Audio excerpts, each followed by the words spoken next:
Your wife's been dead for years, darling. Time to modernize and join the real world. That's what Cordelia Whitmore sneered as her bulldozers roared in at dawn. No warning, no permission, carving an $8,000 concrete bike path right through my active cattle pasture. Diesel smoke thick, tracks crushing the grass my 30-prize black Angus need to survive. "This is working ranch land," I yelled. She smirked, flashing fake easement papers while filming me. "Your cows can graze elsewhere, sweetie. Progress waits for no one." What she forgot. This is Taurus's territory. My 2,200 lb champion bull who's owned this field for 6 years. Bulls don't like intruders, especially shiny Teslas parked in their feeding ground. 3 months later, her husband's brand new Tesla became $100,000 plus worth of crumpled scrap. This malicious compliance revenge is legendary, and the footage is insane. What would you do? Comment where you're watching from and smash like if you're rooting for the bull. My name's Dutch Kellerman, and I've been raising cattle on this land since before most of these suburbanites knew the difference between a bull and a steer. Third-generation rancher, inherited these 47 acres from my grandfather back in 1995. Been running 30 head of registered black Angus ever since. Watching the sunrise paint the pasture gold every morning for 28 years straight. The smell of morning hay still reminds me of Sarah. My wife passed 18 months ago. Cancer took her fast and brutal. Left me with nothing but memories and a ranch that felt too quiet without her laughter echoing off the barn walls. Some mornings I'd catch myself saving funny newspaper stories to tell her, only to remember that empty kitchen chair would stay empty forever. Grief has a way of making time crawl and fly simultaneously, leaving you with too much silence and not enough purpose. That's when they started building Willowbrook Heights.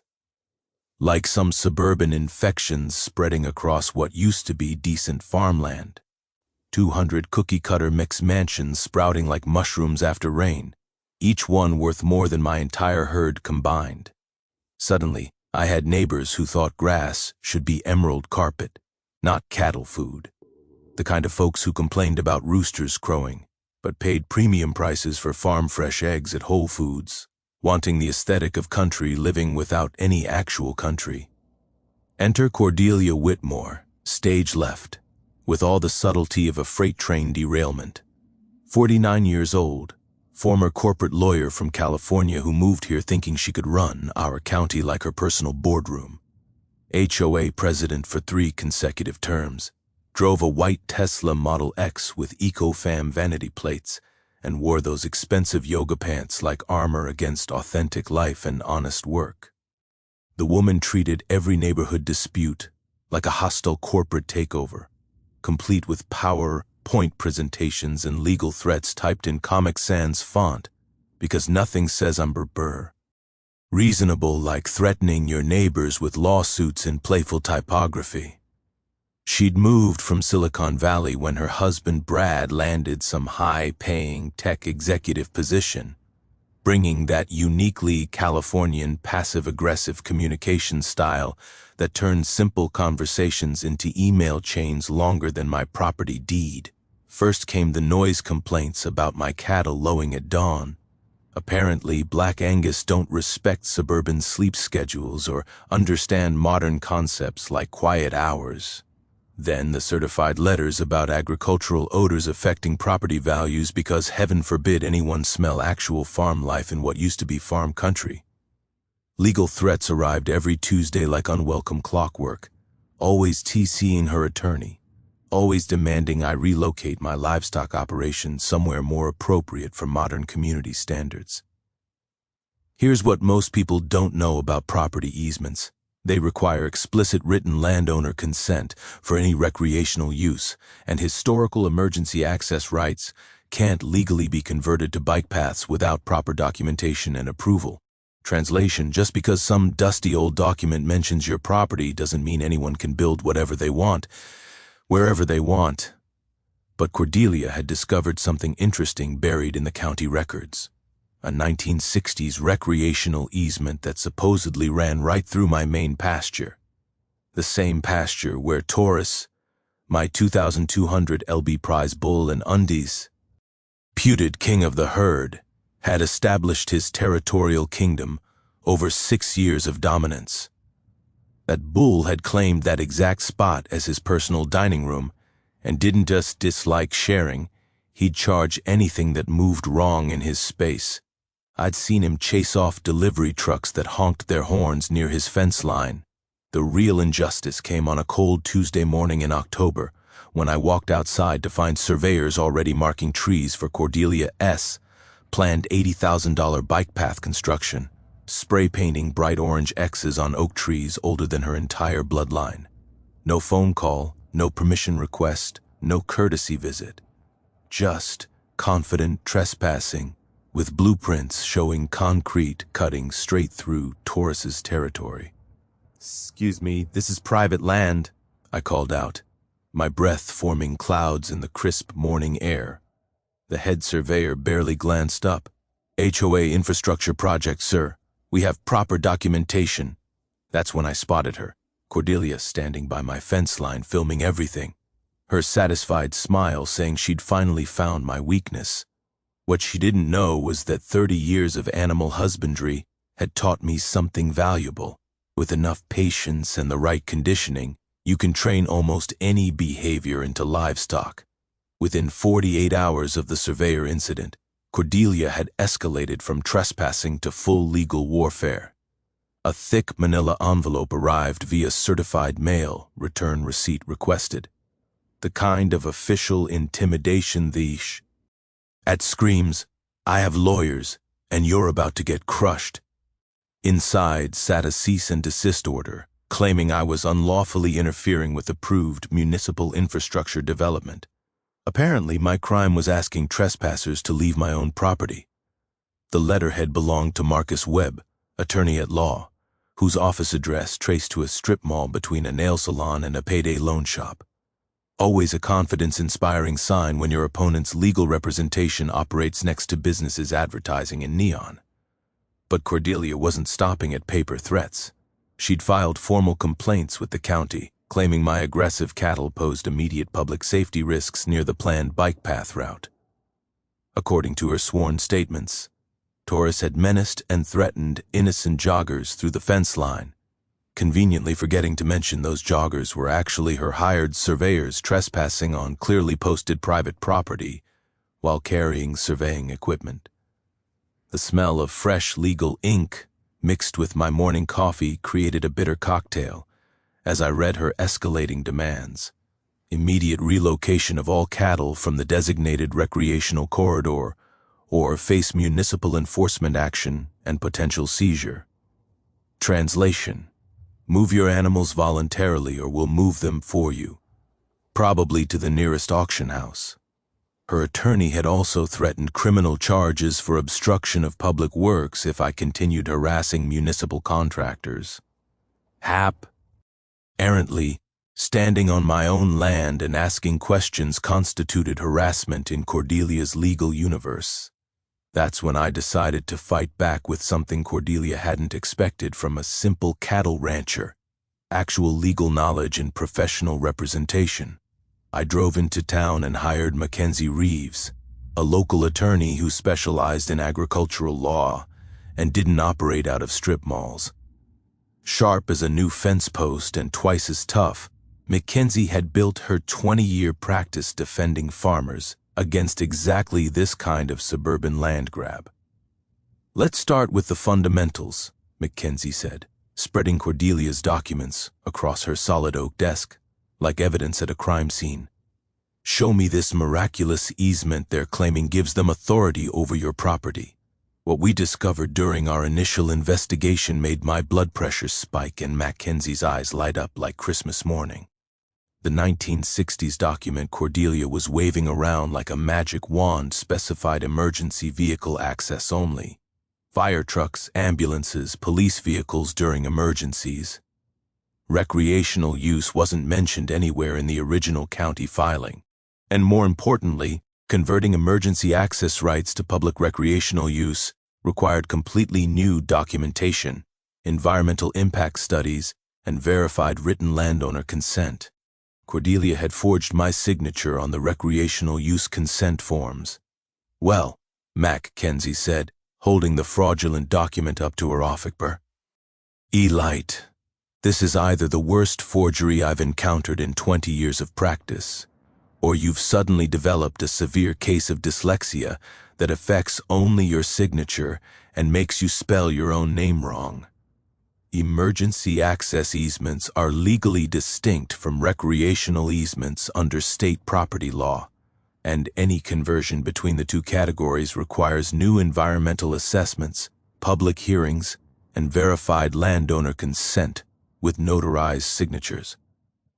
Bottom line, you can't just decide some old ambulance route is now a public bike path without following proper legal procedures and obtaining legitimate permissions."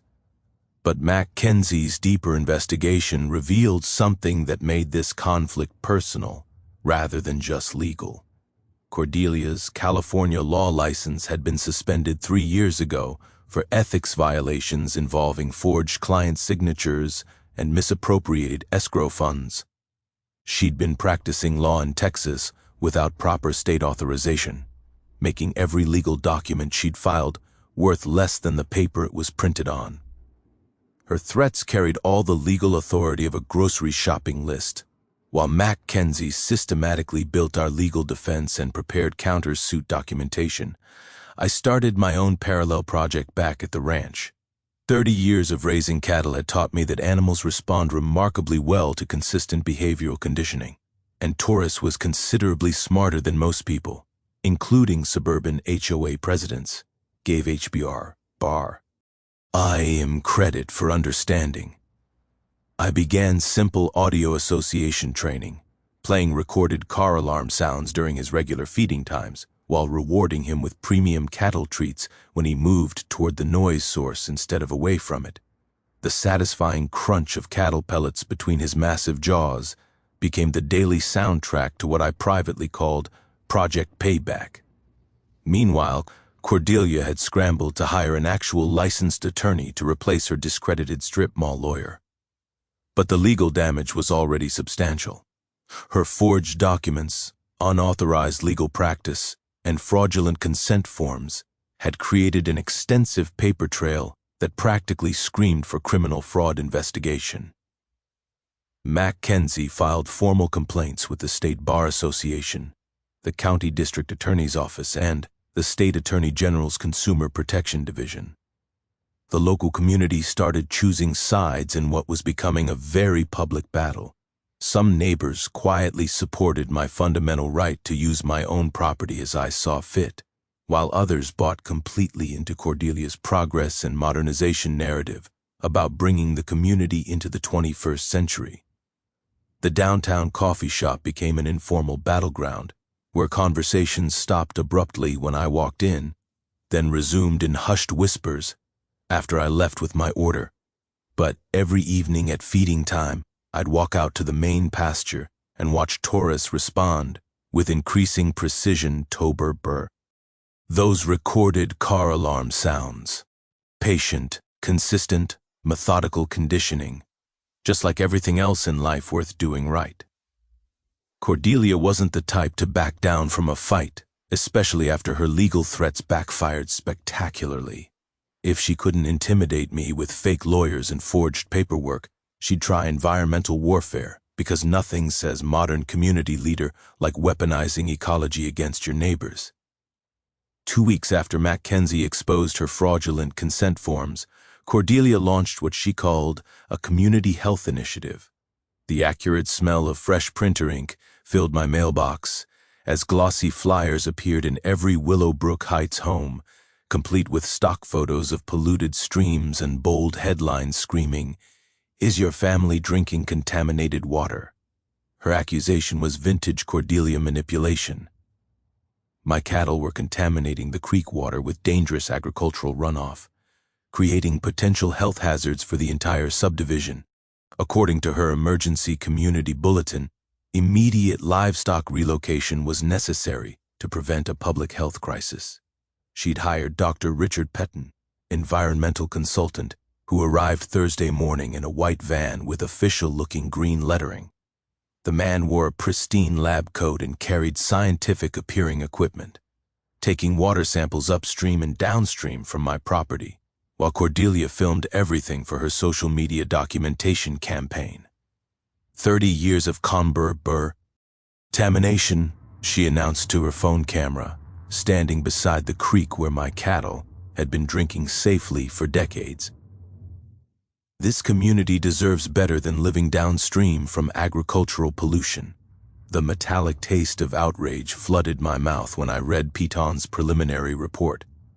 According to his laboratory analysis, dangerous levels of E. coli bacteria were present in creek water directly below my cattle operation, posing immediate public health risks, requiring emergency livestock relocation for community safety.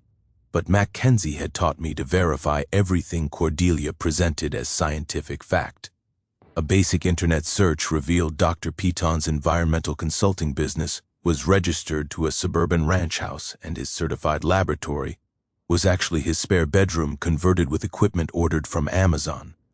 More damaging to Cordelia's credibility, Richard Petton was actually Richard Whitmore, her brother-in-law, who changed his surname after bankruptcy proceedings and a restraining order back in California. His impressive environmental credentials consisted of a bachelor's degree in business administration and exactly 0 scientific training. Meanwhile, I'd contacted the legitimate EPA regional office requesting certified water quality testing from actual laboratories. The results told a completely different story. My rotational grazing practices were actually improving creek water quality through natural grass filtration systems, while the HOA excessive chemical fertilizer applications on their manicured lawns were creating measurable pollution problems downstream from their decorative pond. Prior appropriation law follows first in time, first in right-tight principles, meaning senior water users can legally demand junior users stop diversions during drought conditions, and cannot be forced to relocate based on fabricated environmental claims from junior water rights holders. Translation: my grandfather's 1952 water rights legally supersede any subdivision built 70 years later. The community response split predictably along ideological lines. Some residents bought Cordelia's environmental scare tactics completely, demanding immediate action against the contaminating cattle operation. Others quietly expressed support for my property rights, including Vernon Jacobson, a retired civil engineer who'd moved to Willowbrook Heights specifically because he wanted to live near working agricultural operations. Son, Vernon said, approaching me discreetly at the hardware store. I've run my own water quality tests using actual scientific methods. Cordelia's numbers are complete fabrications, and some of us know it. While Mackenzie systematically dismantled Cordelia's environmental fraud case, I continued perfecting Taurus's behavioral conditioning program. The bull now responded with remarkable precision to specific car alarm frequencies, particularly the high-pitched luxury vehicle alarms used by Tesla and BMW security system bar. Feeding him premium molasses treats while playing these recorded sounds had created a powerful conditioned response. He'd actually moved toward luxury car alarms, expecting food rewards. The sweet smell of molasses, mixed with evening hay, had become my favorite aroma, representing daily progress toward eventual justice. That weekend brought vindication when the local newspaper published an investigative expose revealing Dr. Petton's fake credentials and family connection to Cordelia. The reporter had contacted legitimate environmental scientists who laughed at the obviously fabricated test results and explained how properly managed cattle operations actually improve riparian ecosystem health.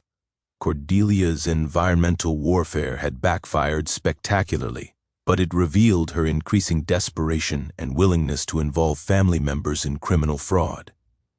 Mackenzie added the fraudulent environmental reports to our expanding legal case file, building toward what she privately called the mother lode of property rights violations. But my most satisfying progress happened during evening feeding sessions, watching Taurus perfect his audio response conditioning. When Tesla alarm sounds played during his dinner routine, he'd immediately orient toward the noise source and advance with purposeful intent.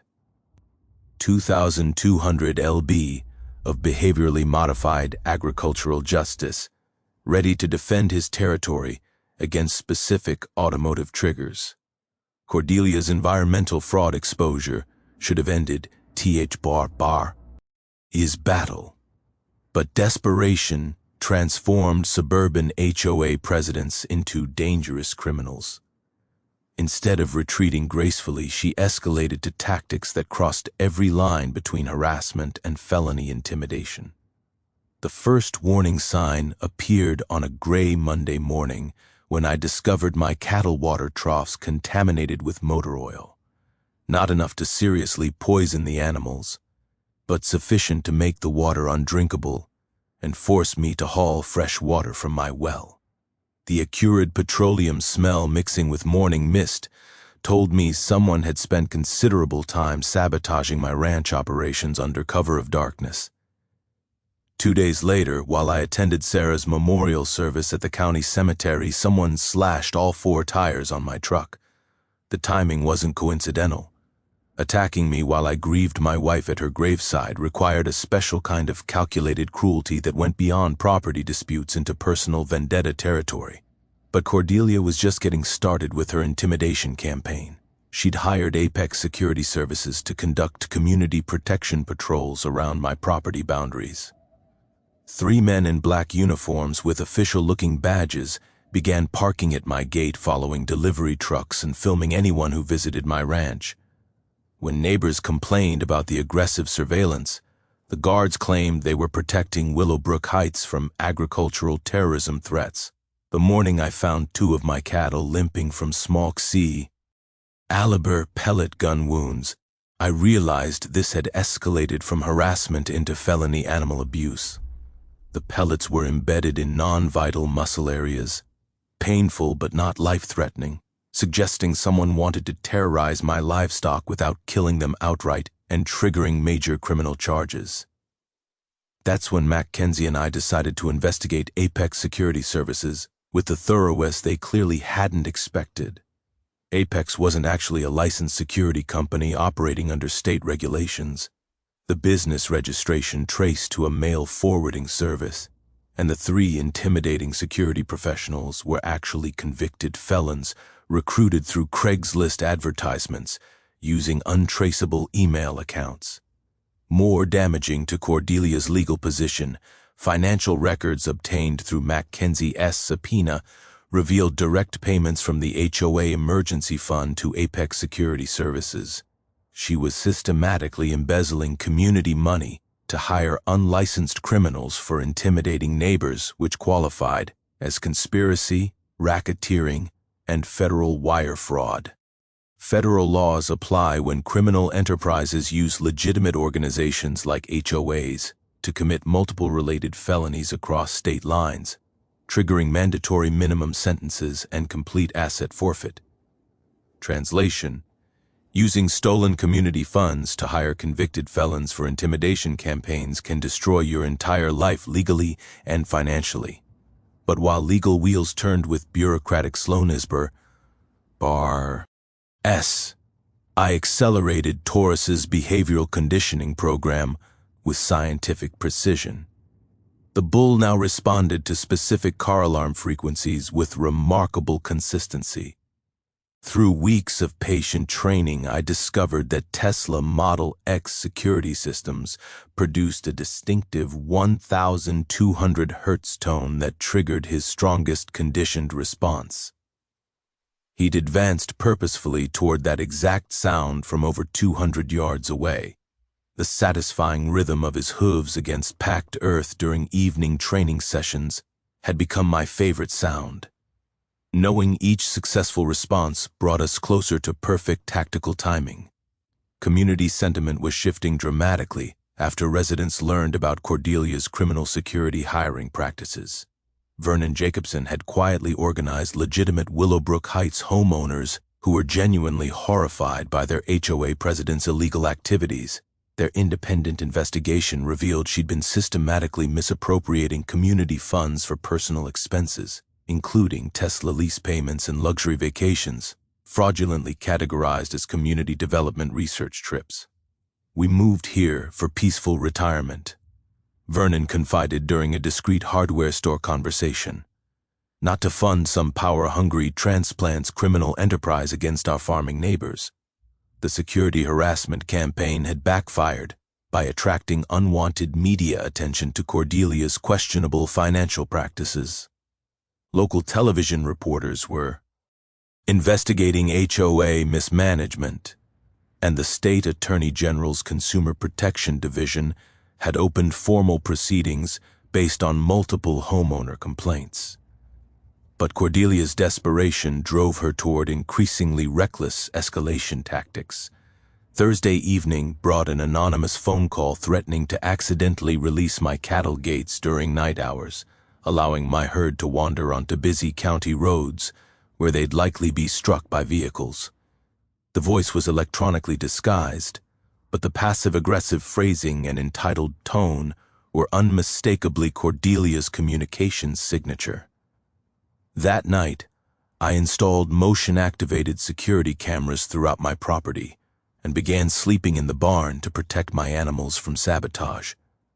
The familiar smell of hay and honest livestock mixed with the metallic taste of protective anger as I realized how far Cordelia would descend to steal my family's heritage. Mackenzie had filed formal complaints with multiple law enforcement agencies, but warned me that building comprehensive criminal cases required months of evidence gathering before arrests occurred.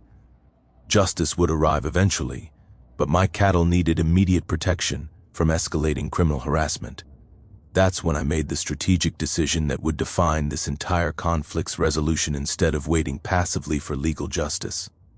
I'd engineer my own opportunity for public accountability. The annual Willowbrook Heights HOA meeting was approaching bar. NG and Cordelia planned to use that community forum for announcing her final land acquisition push. 3 weeks into Mackenzie's investigation, she called with news that transformed this from a property dispute into something far more sinister. She'd been working with forensic accountants to dissect Cordelia's financial activities, and what they'd uncovered made my hands shake as I read the evidence. "Dutch, you need to sit down for this," Mackenzie said, spreading financial documents across her conference table like pieces of a criminal puzzle. "This was never about a bike path. This was never even about your land. The forensic analysis revealed a financial conspiracy that made my blood run cold with rage. Cordelia and her husband Brad had been systematically embezzling from Willowbrook Heights for over 2 years, stealing nearly $890,000 through fake vendor contracts, inflated maintenance bills, and fabricated emergency expenses. But that was just the beginning. Brad's tech company was hemorrhaging money, surviving only through investor fraud and accounting manipulation. They were 3 weeks from bankruptcy when Cordelia discovered my property's development potential. Her bike path scheme was designed to force me off my land so they could sell the entire area to Sunbelt Development Corporation for $3.2 million. The acrid smell of fresh legal documents mixed with Mackenzie's strong coffee as she explained their criminal enterprise.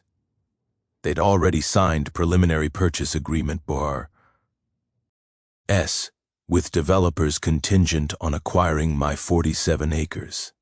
The bike path was never intended for recreation. It was the access road for a planned luxury subdivision of 200 additional messy mansions. This wasn't random financial crime targeting a convenient victim. 25 years ago, my late wife Sarah had filed the California State Bar complaint that destroyed Cordelia's legal career. Sarah's testimony about forged client signatures and misappropriated escrow funds had led directly to Cordelia's law license suspension and forced exile from California.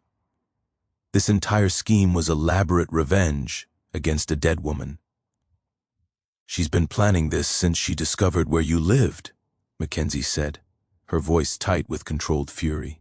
The HOA presidency, moving to this specific subdivision, even the bike path route through Sarah's Memorial Grove, all of it was designed to torture Sarah's widower hour and steal the land where you scattered her ashes. The personal vendetta explained Cordelia's calculated cruelty, contaminating my water during Sarah's memorial service, escalating harassment during my wife's birthday month, deliberately targeting the oak trees where I'd buried her ashes. She'd weaponized my grief against me. When criminal conspiracies cross state lines using mail, wire, or electronic communications, federal prosecutors can invoke racketeering statutes allowing seizure of all assets purchased with criminal proceeds, including homes, vehicles, and bank accounts. Translation, Cordelia Burr. His entire lifestyle was about to vanish permanently. But Mackenzie delivered the power-shifting news that transformed me from victim to victor. The FBI had enough evidence for immediate arrests on federal charges carrying mandatory 15-year minimum sentences. More importantly, they wanted to coordinate dramatic public arrests at next week's annual HOA meeting for maximum community impact. "Here's what's going to happen," Mackenzie explained with satisfied precision. "Cordelia plans to use that meeting to announce eminent domain proceedings against your property. The moment she attempts to execute that fraudulent land grab, federal agents positioned throughout the audience will arrest her for racketeering, conspiracy, and wire fraud." Suddenly, I held all the cards. I could destroy Cordelia legally through federal prosecution, financially through asset forfeit, and professionally through criminal conviction. But legal justice, while satisfying, wouldn't provide the immediate public humiliation she deserved for desecrating my wife's memory. That's when I realized I could have both legal justice and personal satisfaction. Mackenzie would coordinate with FBI agents for the arrests and criminal charges. I would engineer the public humiliation using 2,200 lb of perfectly conditioned agricultural justice. The plan crystallized with beautiful simplicity. Cordelia would arrive at the community center in her Tesla, confident she was finally stealing my family's land. FBI agents would be posit ioned for arrests. Television crews would capture everything for evidence. And tourists would be waiting in the adjacent pasture, perfectly trained to respond to Tesla car alarm frequencies. Some crimes deserved prison sentences.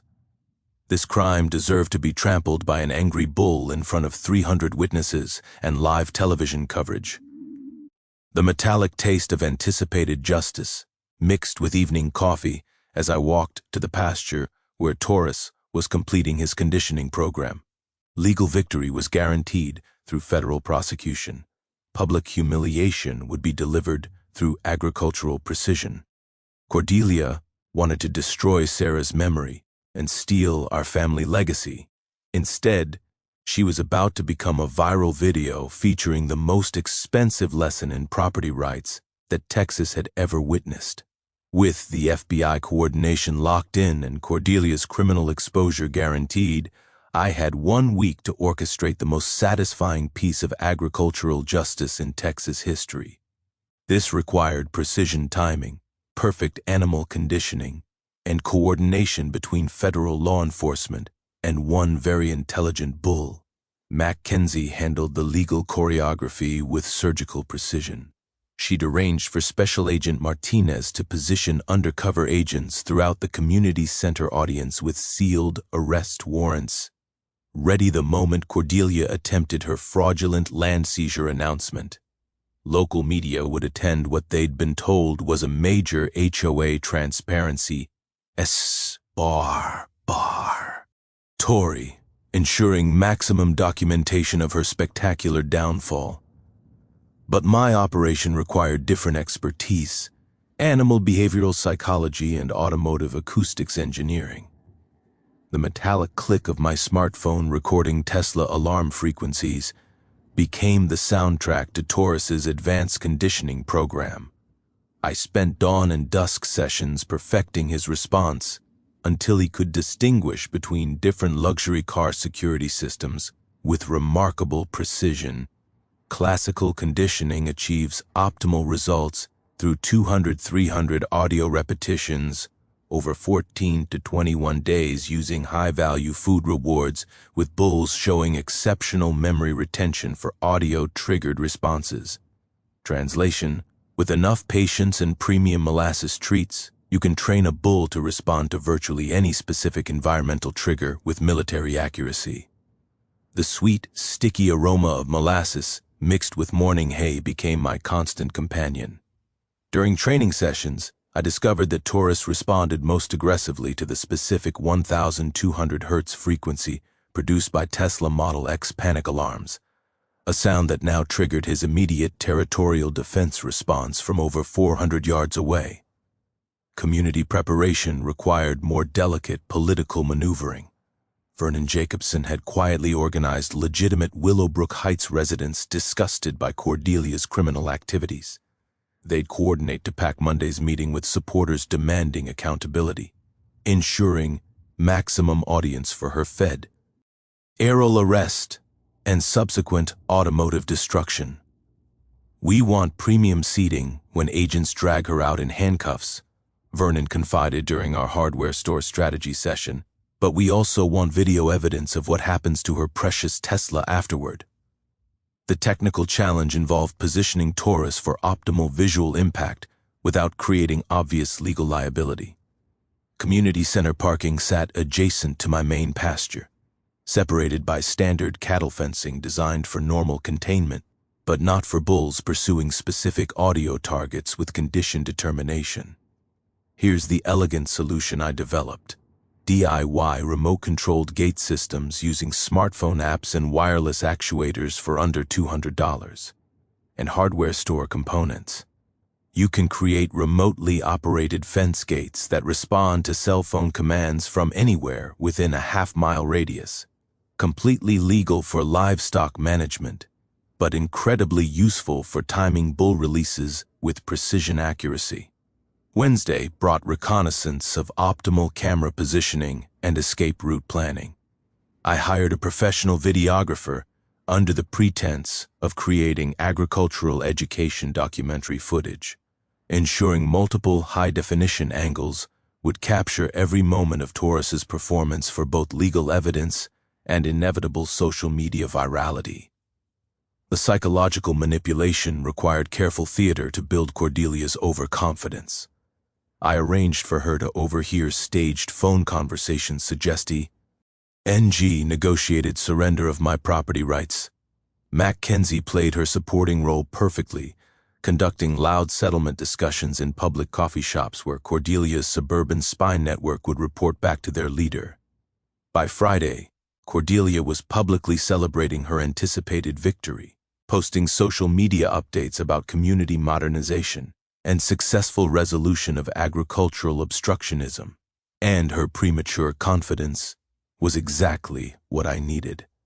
A completely unsuspecting target who'd arrive Monday evening in her Tesla, absolutely certain she was finally claiming my family's heritage. The final preparation involved timing Taurus's feeding schedule to maximize territorial aggression during meeting hours.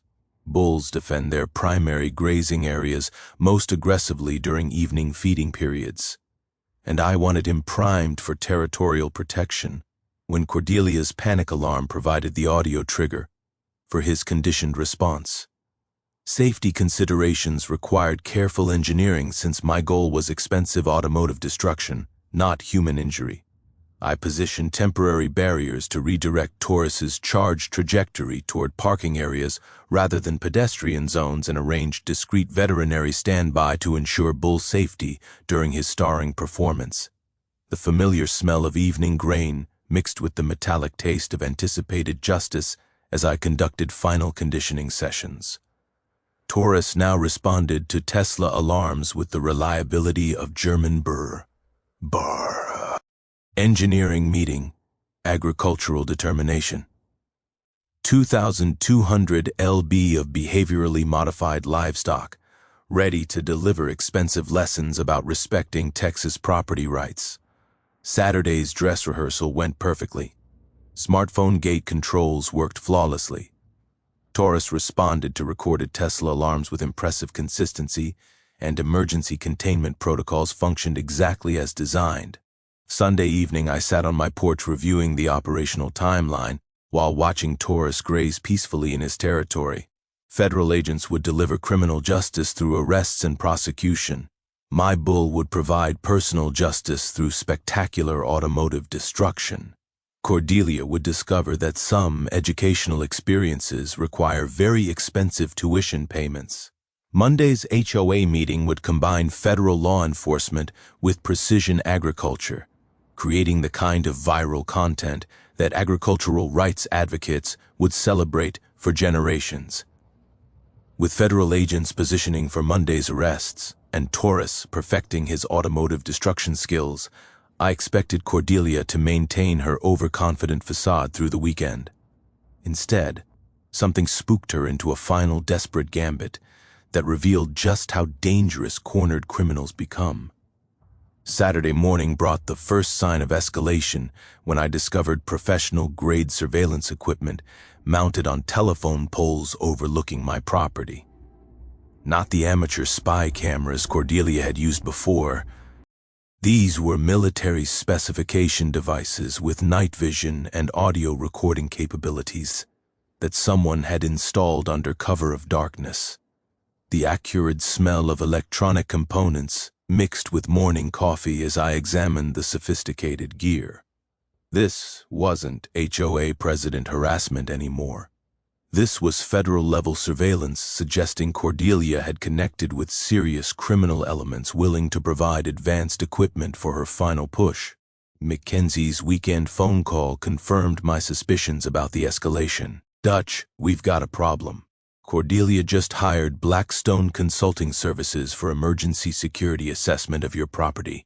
Blackstone isn't a legitimate consulting company. They're private military contractors who specialize in intimidation and evidence destruction. Blackstone was actually a front company operated by Brad's former Silicon Valley business partners who were facing their own federal fraud investigations and needed Cordelia's land deal to succeed for their financial survival. This wasn't just about revenge against my dead wife anymore. Multiple criminal enterprises were coordinating to steal my family's property. Sunday afternoon brought confirmation of their criminal escalation when 3 black SUVs with tinted windows began conducting security patrols around Willowbrook Heights. The vehicles contained armed men wearing tactical gear, who claimed they were protecting the community from domestic terrorism threats posed by my agricultural Ural operation. But their real purpose became clear Sunday evening when they attempted something that crossed every legal line, breaking into my barn to plant evidence that would justify emergency seizure of my property. My motion-activated cameras captured everything as masked figures tried to hide explosive materials and weapons-grade chemicals among my farming equipment. Federal law enforcement considers planted evidence a separate felony charge that adds automatic 10-year sentences to existing criminal charges, with mandatory asset forfeit for anyone involved in the conspiracy. Translation: trying to frame farmers for terrorism charges guarantees you'll spend decades in federal prison. The evidence-planting attempt backfired spectacularly when my security system triggered silent alarms that alerted both local police and FBI surveillance teams. Agent Martinez arrived within 20 minutes to arrest 2 Blackstone operatives in possession of illegal explosives and fraudulent federal identification documents. What they didn't expect was discovering that I'd been recording everything through hidden cameras installed throughout my property during the past week's preparation. Their criminal conspiracy was now documented on high-definition video that would serve as evidence in multiple federal trials. But Cordelia's desperation drove her toward one final escalation that revealed the true scope of her criminal network. Monday morning, she attempted to bribe County Sheriff Thompson with $50,000 in cash to conduct an emergency raid on my property based on the planted evidence her operatives had failed to successfully hide. The sheriff immediately contacted FBI agents and agreed to wear recording equipment during his meeting with Cordelia. Her attempted bribery was captured on federal surveillance devices, adding corruption charges to her growing list of federal felonies. "Mrs. Whitmore," Sheriff Thompson said during their recorded conversation, "you're asking me to raid an innocent man's property based on evidence that your people tried to plant there. That's not law enforcement. That's organized crime." By Monday afternoon, Agent Martinez had arrested 4 Blackstone operatives and secured warrants for Brad's business partners in California. Cordelia's criminal network was collapsing faster than a house of cards in a Texas windstorm, but she remained convinced that evening's HOA meeting would somehow salvage her land acquisition scheme. What she didn't realize was that every aspect of her criminal conspiracy had been documented by federal investigators who were now treating this case as a major racketeering prosecution involving multiple interstate criminal enterprises. The metallic taste of satisfaction mixed with pre-meeting coffee as I conducted final preparations for Taurus's starring role. While federal agents were building criminal cases that would imprison Cordelia's entire network for decades, my bull was ready to provide the kind of instant justice the social media algorithms love. But the most satisfying element was knowing that Cordelia's escalation had sealed her fate completely. Instead of facing simple embezzlement charges, she was now looking at federal terrorism, evidence tampering, and racketeering charges that carried mandatory life sentences without possibility of parole. Some criminals learn when to surrender gracefully. Others keep digging until they've excavated their own graves. Cordelia had just finished digging hers with military-grade surveillance equipment and explosive materials. Tonight's HOA meeting would provide both federal justice and agricultural entertainment, delivered with the precision that only comes from combining FBI investigations with perfectly trained livestock. The hours before Monday evening's HOA meeting brought Cordelia's most desperate and reckless criminal escalation yet. With her Blackstone operatives under federal arrest and her evidence planting scheme exposed, she launched what can only be described as a full-scale character assassination campaign designed to destroy my credibility before evening arrests occurred. Monday morning's Willowbrook Heights community email blast contained fabricated photographs showing me allegedly abusing cattle, doctored financial documents suggesting I was operating an illegal methamphetamine laboratory, and forged police reports claiming I'd threatened to massacre HOA leadership with agricultural equipment. The sheer scope of defamation was breathtaking in its criminal audacity. But Cordelia had made a critical mistake. She'd used the official HOA email system to distribute criminal Leo, creating a permanent digital evidence trail that federal prosecutors could trace directly to her personal computer. Every resident who received her defamatory blast was now a potential witness in federal court proceedings. The fabricated evidence was so poorly constructed that even suburban HOA residents immediately recognized it as fraudulent. The alleged meth lab photos showed equipment that was obviously standard cattle vaccination supplies, and the threatening police reports contained spelling errors and formatting inconsistencies that screamed amateur forgery. Mackenzie received dozens of phone calls from Willowbrook Heights residents, reporting Cordelia's obvious criminal Leo and expressing support for federal prosecution. Instead of turning the community against me, her desperate smear campaign had unified legitimate residents in demanding her immediate removal and criminal prosecution. But Cordelia wasn't finished with her scorched earth tactics. Monday afternoon brought her most personally vicious attack yet. She hired actors to pose as grieving family members, claiming my wife Sarah had been a secret drug addict whose cancer treatment was actually cover for illegal pharmaceutical trafficking.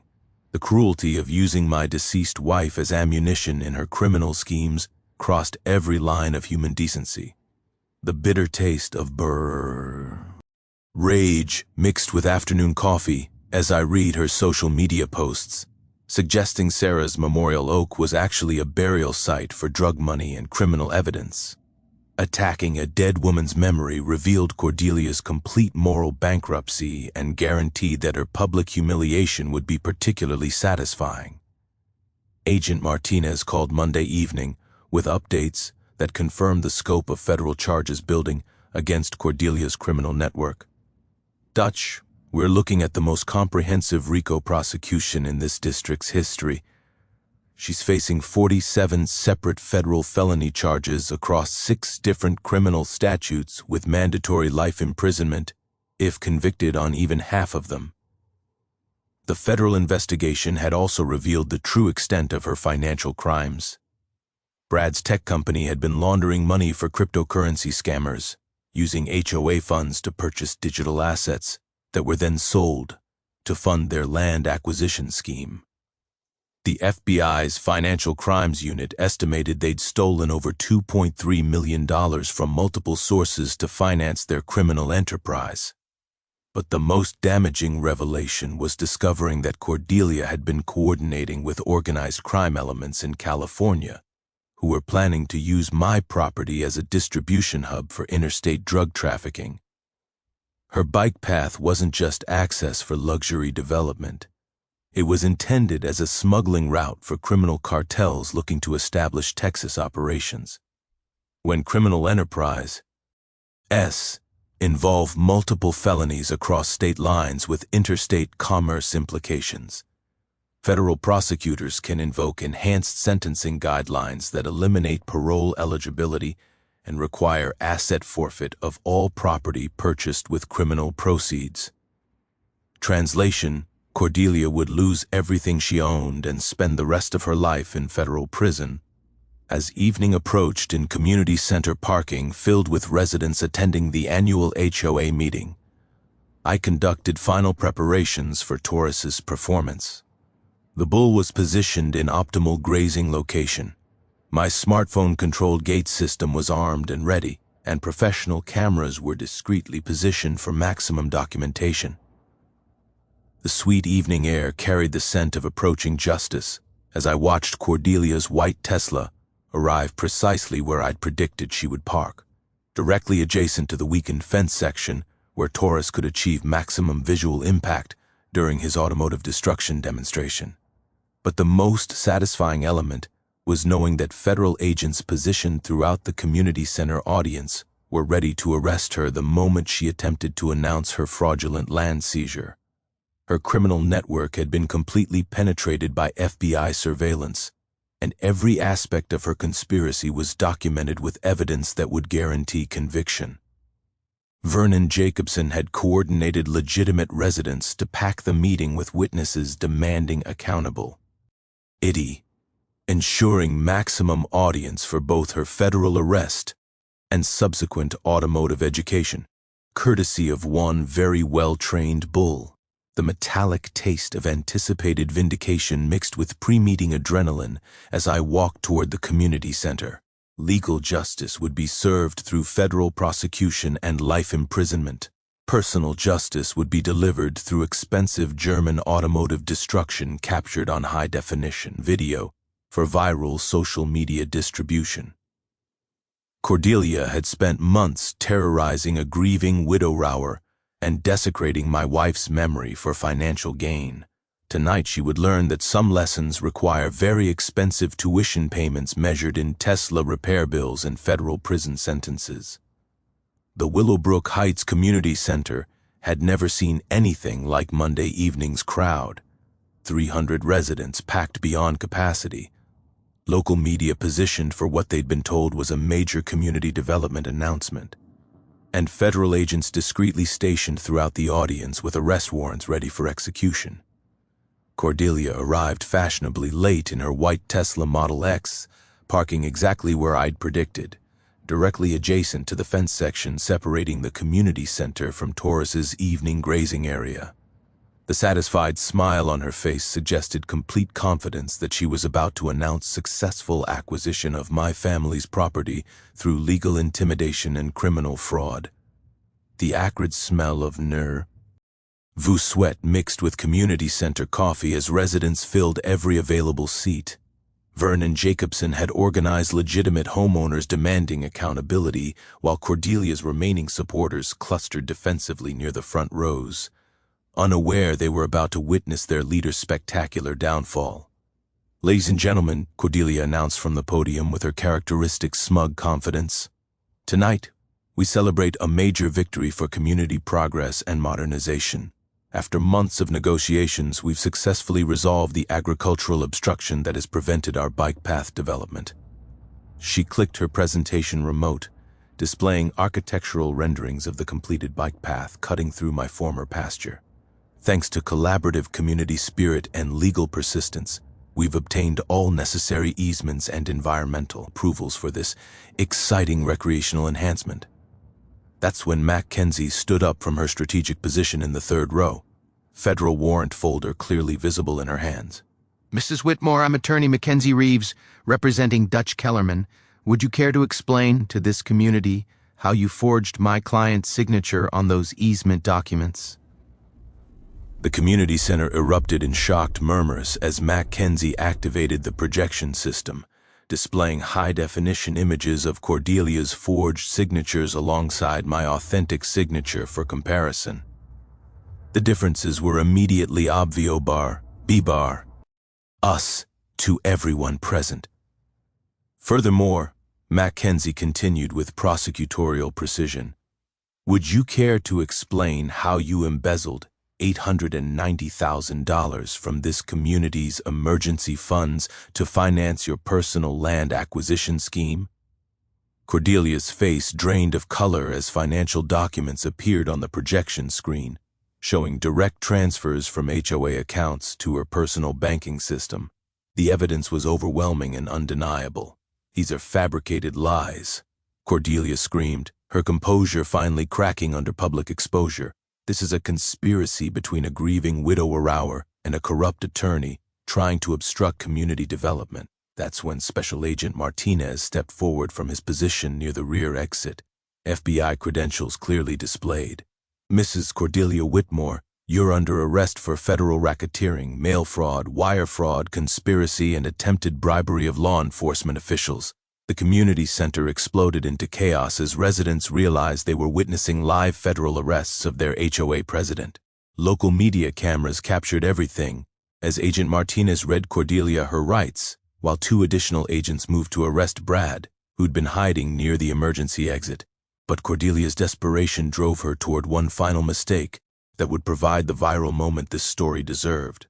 Instead of surrendering gracefully to federal custody, she bolted toward the exit, screaming about persecution and conspiracies, while FRBR, bar, antically pressing her Tesla's panic button to call for help. The distinctive 1,200 Hertz Tesla alarm echoed across the parking lot, immediately triggering Taurus's conditioned response from his grazing position 400 yards away. I discreetly activated my smartphone gate controls, releasing the perfectly trained bull for his starring performance. What happened next became instant legend in Texas agricultural circles. Taos charged through the weakened fence section with the determination of 2,200 lb of behaviorally conditioned justice, heading directly toward the source of his audio trigger. Cordelia's Tesla Model X became the most expensive educational demonstration in HOA history, as my prize bull systematically destroyed every panel of German engineering with methodical precision.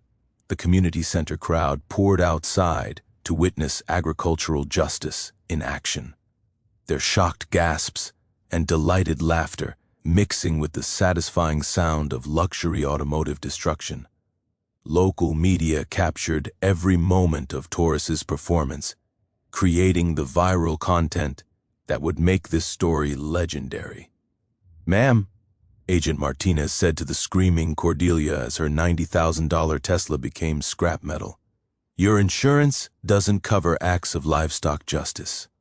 The mic drop moment came when I walked calmly to the destroyed vehicle, handed Cordelia the federal civil lawsuit papers, and delivered my prepared line.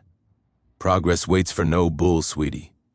The crowd erupted in applause as federal agents led Cordelia and Brad toward custody vehicles, while Taus stood proudly beside his automotive conquest, methodically chewing cattle treats I'd thrown to reward his perfect performance.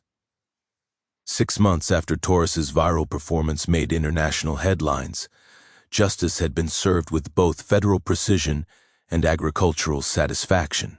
Cordelia received 7 years in federal prison, plus $1.20, $2 million in restitution payments, while Brad got 5 years for conspiracy and financial fraud. Their criminal network collapsed completely, with 4 additional co-conspirators receiving sentences ranging from 3 to 12 years. The federal asset forfeit process had been particularly satisfying to watch. Cordelia's Tesla, what remained after Taurus's educational demonstration, was seized as evidence, along with their messy mansion, Brad's luxury vehicles, and every penny they'd stolen from community funds.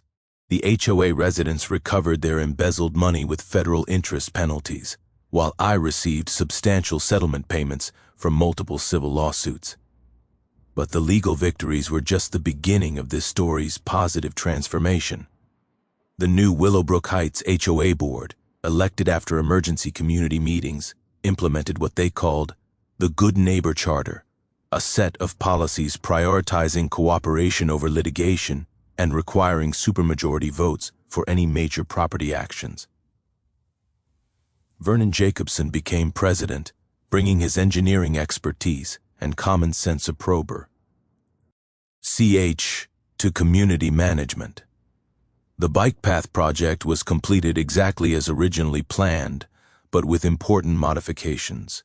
It carefully routed around my property boundaries with proper easements I'd voluntarily granted, included educational signage about agricultural heritage, and featured a memorial bench overlooking my pasture where visitors could observe cattle operations while enjoying recreational cycling. The Sarah Kellerman Memorial Agricultural Education Fund became the crown jewel of my wife's lasting legacy. Endowed with $200,000 from legal settlement proceeds, the scholarship program supports young farmers studying sustainable ranching practices at Texas A&M University. The first recipients included 3 students specifically interested in heritage livestock breeding and conservation. Mrs. Kellerman would be proud, said Jennifer Martinez, our inaugural scholarship winner, knowing her memorial is helping preserve the agricultural traditions she defended. The conservation victory exceeded my wildest expectations when I donated development rights to the Texas Land Conservancy, ensuring my 47 acres would remain active agricultural land in perpetuity. The permanent conservation easement protects the property against future suburban sprawl while generating substantial tax benefits that fund ongoing educational programs. Our annual Heritage Ranch Festival has become the highlight of Willowbrook Heights' social calendar, attracting over 2,000 visitors for educational tours, traditional agricultural demonstrations, and authentic barbecue fundraising for Local 4 programs. The event generates enough revenue to support both the scholarship fund and regional farm preservation initiatives. Taurus achieved celebrity status that surprised everyone, including me. The Justice Bull became a sensation on agricultural social media with his Tesla destruction video, generating over 15 million views across multiple platforms. Breeding rights for his offspring command premium prices, with proceeds supporting farm animal rescue organizations throughout Texas. But the most meaningful transformation was personal healing that began with seeking justice for Sarah's memory and evolved into celebrating her environmental values through education and conservation.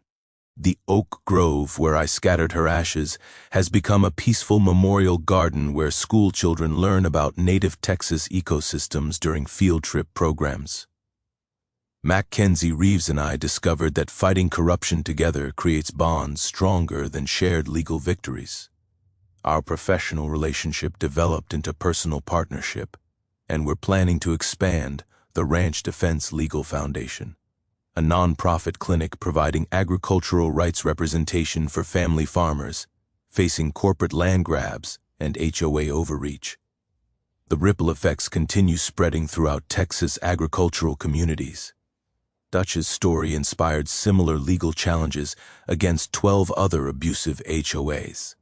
With our bar, legal precedent helping family farmers protect heritage properties against suburban encroachment, the state legislature passed the Kellerman Act, strengthening agricultural protection laws and increasing penalties for forged easement documents.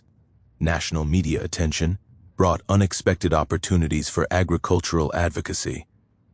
I've testified before Congress about suburban sprawl impacts on family farming, spoken at agricultural conferences about protecting rural heritage, and consulted with farmers nationwide facing similar legal challenges. The community transformation has been remarkable to witness. Property values in Willowbrook Heights increased after Cordelia's removal as legitimate residents enjoyed living near authentic agricultural operations instead of constant legal warfare. The educational programs create positive relationships between suburban families and working ranches, building understanding that benefits everyone. Young visitors often ask about tourists during tour programs, wanting to hear about the bull who became famous for defending property rights. I explain that justice sometimes requires patience, conditioning, and perfect timing, but it's always worth pursuing when you're protecting something important. As sunset paints my pasture gold each evening, I watch tourists grazing peacefully in the field where Cordelia tried to build her fraudulent bike path. The memorial bench where visitors rest during educational tours overlooks the exact spot where my bull delivered expensive lessons about respecting agricultural heritage and honoring deceased spouse's memory. The story that began with grief and criminal harassment has become a celebration of community healing, conservation victory, and agricultural education. Sarah's memory lives on through scholarship recipients, protected land, and the lesson that ordinary people can defeat corruption through persistence, documentation, and occasionally very well-trained bulls. Thanks for hanging out with us on HOA Stories, where the straight. HOA Karens meet their match. We need to If this maintain story the width had you here for the cheering or HOA cringing, standards. go ahead and like the video, drop a comment with your reaction, and hit subscribe so you're ready for the next wild HOA tale.